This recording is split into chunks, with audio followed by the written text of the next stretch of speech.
Keputusan pelatih Malaysia, Kim Pan-gon, mengundurkan diri dari jabatannya disebut-sebut karena keinginannya untuk meniru kebijakan Shin Tae-yong soal pemain keturunan, namun hal itu tidak dituruti oleh Federasi Sepak Bola Malaysia.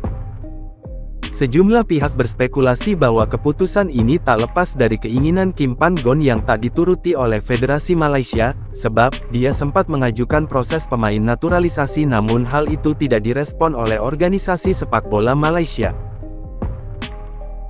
Menurut pelatih asal Korea Selatan itu, butuh waktu lama bagi Malaysia untuk memperbaiki sistem pembinaan usia muda. Salah satu strategi jangka pendek yang bisa ditempuh ialah berburu pemain keturunan Eropa seperti halnya Indonesia. Upaya lain mungkin kita bisa mencontoh cara pelatih timnas Indonesia yang terbang ke Eropa untuk mencari pemain keturunan, ujar Kim Pan-gon.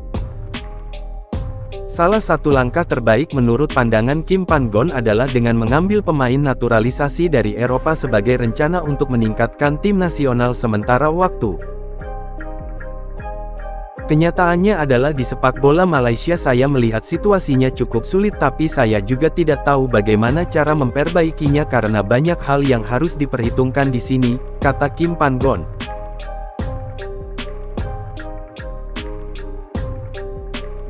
Selain harus memperbaiki pembinaan usia muda, Kim Pan-gon juga melihat upaya negara tetangga Indonesia yang begitu aktif untuk mencari pemain-pemain keturunan di seluruh Eropa, itu bisa menjadi alternatif terbaik bagi Malaysia. Baginya, timnas Indonesia akan menjadi tim terbaik dengan usaha mereka untuk mencari pemain keturunannya, tetapi tidak dengan Malaysia, yang federasi sepak bolanya terlalu acuh dengan hal itu. Padahal sebenarnya, era kebangkitan timnas Malaysia di tangan Kim Pan-gon cukup terlihat realitas dengan berhasilnya masuk ke Piala Asia 2023 lalu di Qatar.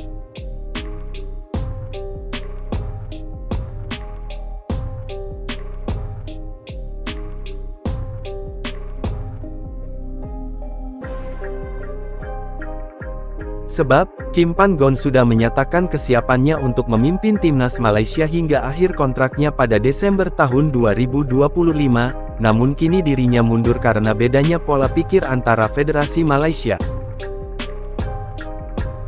Langkah-langkah pelatih asal Korea itu yang ingin memanggil pemain keturunan disebut sering diabaikan oleh Ketua Federasi Sepak Bola Malaysia, Datuk Hamidin, yang dianggap sebagai alasan penolakan pemain diaspora Malaysia. Menurut Ketua Federasi Sepak Bola Malaysia itu, naturalisasi persepakbolaan Malaysia tidak seperti Indonesia. Hamidin mengatakan, bukan organisasi sepak bola Malaysia tak ingin seperti Indonesia, tetapi situasinya di Malaysia tidak sama seperti yang ada di Indonesia.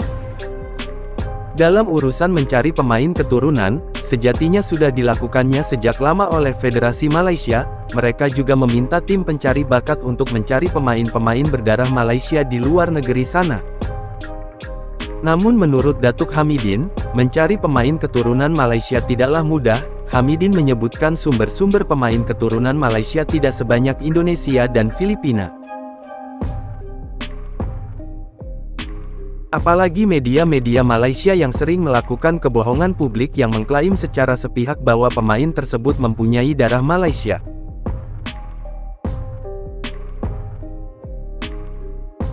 Hal itulah mengapa Ketua Sepak Bola Malaysia sulit menuruti permintaan Kim Pan-gon tentang menaturalisasi pemain keturunan Malaysia, karena kurangnya data yang valid tentang suatu pemain itu sendiri.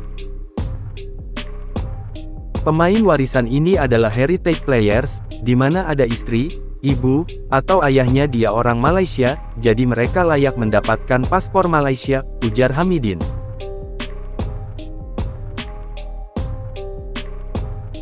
Saat ini kita dari pelatih youth dan cari players warisan yang kualitas tinggi untuk mewakili negara, tetapi ingat kita ini tidak akan sama dengan Filipina dan Indonesia. Kita ini sangat terbatas dan kita ada pencari bakat yang memantau, kita pantau dulu pemain naturalisasi ini dan sebenarnya senang kalau kita dapat karena ada banyak yang palsu, tutup Datuk Hamidin.